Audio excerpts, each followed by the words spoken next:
안녕하세요. 4월 4일 목요일 날마다 죽기로 큐티 가이드 시작하겠습니다. 오늘 말씀은 사도행전 11장 1절부터 10절까지의 말씀입니다. 사람들은 각자 나름의 편견을 가지고 살아가죠. 특별히 사람을 보는 시각과 관점이 모두 제각각이기 때문에 자기가 가진 독특한 기준으로 사람에 대해서 편견을 가지기가 쉽습니다. 누구나 편견을 가질 수는 있지만 사람에 대한 편견을 가지고 있으면 그 사람을 제대로 볼 수 없게 되죠. 특히 우리가 가진 이 사람에 대한 기준이라는 것이 모두 옳다고 장담할 수 없기 때문에 우리는 편견을 버리고 사람을 바라볼 수 있도록 애쓰고 노력해야 될 것입니다. 하지만 여러분도 느끼시겠지만 사람에 대한 편견을 벗어버리기란 참 쉽지 않죠.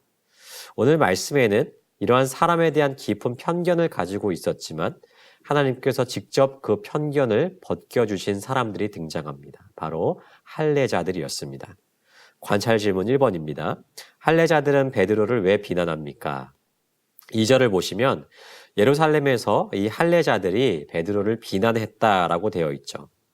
그렇다면 그들이 베드로를 비난한 이유가 무엇입니까?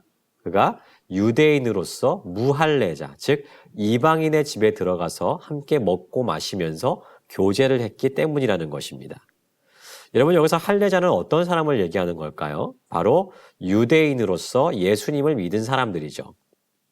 이들은 유대인이었기 때문에 할례를 받았습니다. 또한 유대인으로서 가지고 있었던 독특한 정체성 역시 아직 버리지 못한 상태였어요. 여러분, 유대인들이 바라보았던 이방인들은 어떤 사람이었죠?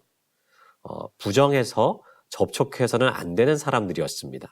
특히 함께 음식을 나누는 이러한 교제를 해서는 안 되는 사람들이었어요. 그런데 유대인이었던 베드로가 이방인과 함께 음식을 나누었던 이야기가 들려왔습니다. 그래서 할례파 그리스도인들이었던 몇몇 사람들이 베드로에게 네가 유대인으로서 하지 못할 일을 했다라고 비난하고 있는 것이죠. 관찰 질문 2번입니다. 베드로의 환상은 무엇이었습니까? 이러한 할례파 그리스도인들의 비난에 베드로는 그가 이전에 보았던 환상에 대해서 이야기하기 시작해요. 여러분, 그 내용이 무엇이었습니까? 그가 욥바에서 기도할 때에 하나님께서 환상 중에 큰 보자기 같은 그릇을 하늘로부터 내리셔서 보여주셨습니다. 그런데 그 그릇에 무엇이 있었습니까? 땅에 네 발 가진 것, 들짐승, 공중에 나는 것들, 즉 새가 있었다는 거예요. 여기서 이 짐승이 정확히 어떤 종류의 짐승이었는지 자세하게 가르쳐 주지는 않습니다. 하지만 이후에 기록되어 있는 이 베드로의 이야기를 보면요, 아마도 이 짐승들은 레위기에 기록되어 있는 그 먹지 말라라고 하는 그 부정한 짐승들이 아니었을까 추측해 볼 수 있습니다. 그가 그것을 보고 있었던 그때에 어떤 일이 일어났습니까? 관찰 질문 2번입니다. 하늘로부터 난 소리는 무엇입니까? 그가 그렇게 그릇 안에 짐승들을 보고 있을 때 하늘에서 한 소리가 들려오기 시작했어요. 바로 이 짐승을 잡아먹으라는 것입니다. 유대인이었던 베드로는요, 유대인들이 부정하게 여기던 짐승들을 잡아먹을 수 없었어요. 유대인들에게는 철저한 식사 규례가 있었거든요. 특히 레위기에서 부정하다라고 기록되어 있던 짐승들은 결코 먹어서는 안 됐습니다.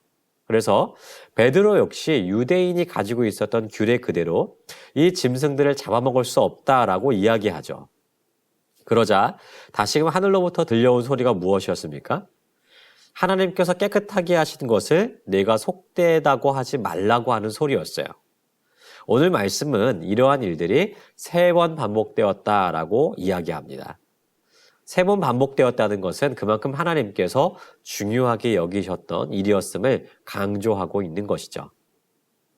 여러분, 베드로 역시 할례파 그리스도인처럼 이방인에 대한 편견을 가지고 있었습니다. 이방인을 부정하게 여기던 유대인의 문화 그대로 똑같은 편견을 가지고 사람들을 대하고 있었다는 것이에요. 이러한 편견은 이방인을 향해서 복음을 전하는데 굉장히 주저하게 만들었습니다. 하나님은 베드로가 가지고 있었던 이러한 편견을 깨어버리고 이방인에게도 이 복음이 전파되도록 이런 환상을 보여주시고 결국에는 고넬로의 가족에게 복음이 전파되는 은혜의 역사를 이루신 것이에요. 이제는 베드로뿐만 아니라 여전히 이방인에게 편견을 가지고 있었던 다른 유대 그리스도인들에게도 그 편견이 깨어져야만 했습니다. 그래서 하나님은 베드로의 간증을 통해서 다른 할레파 그리스도인들의 이러한 편견 역시 깨주고 계신 것이죠. 사랑하는 여러분, 우리에게도 사람에 대한 편견이 있을 수 있습니다. 하지만 사람에 대한 편견은 결국 그 사람에게 다가가지 못하게 만드는 그런 관계의 장애물로 역할할 수밖에 없어요. 그러므로 오늘 말씀이 이야기하고 있는 그대로 우리는 이웃에 대한 편견을 다 깨어버리고 그 사람을 있는 그대로 볼 수 있는 그 노력이 필요한 줄 믿습니다. 그러했을 때 우리는 하나님께서 우리에게 맡기신 이 귀한 복음을 사람에 대한 벽을 뛰어넘어서 전할 수 있게 될 것이에요. 예수님은 우리를 편견을 보고 바라보시지 않았습니다. 마찬가지입니다. 우리가 예수님으로부터 그런 은혜를 받았다면 이제 우리도 이 편견이라는 벽을 깨어버리고 진실한 사랑의 마음을 가지고 사람에게 나아가야 될 것입니다. 오늘도 편견의 벽을 뛰어넘어서 사랑으로 이웃을 품는 우리 모두가 되기를 주님의 이름으로 축복합니다.